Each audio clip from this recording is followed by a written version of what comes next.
আজানের মধ্যে লুকিয়ে আছে এক অলৌকিক গণিতের খেলা।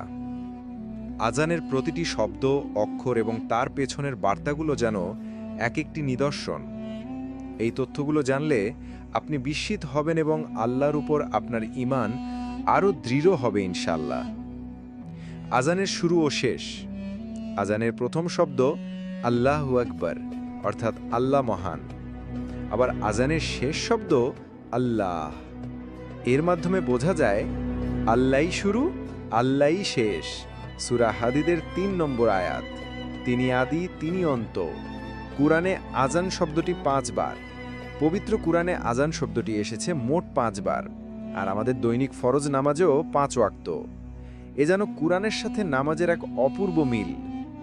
আজানে মোট ৫০টি শব্দ রয়েছে। সম্পূর্ণ আজানে মোট ৫০টি শব্দ রয়েছে।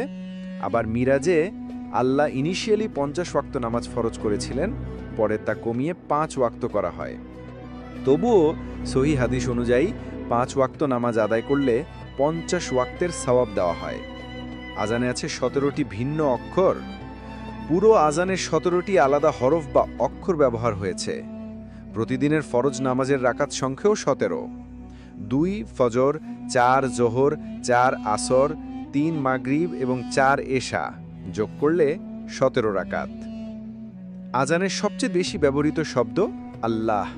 আল্লাহ শব্দে রয়েছে আলিফ আছে ৪৭ বার, লাম আছে ৪৫ বার এবং হা আছে ২০ বার। সব মিলিয়ে ৪৭ যোগ ৪৫ যোগ ২০ সমান ১১২ বার।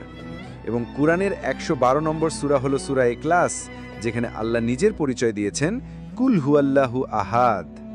আল্লাহু আকবার। আজানের প্রতিটি অংশে যেন লুকিয়ে আছে ঈমান বৃদ্ধি করার এক একটি নিদর্শন।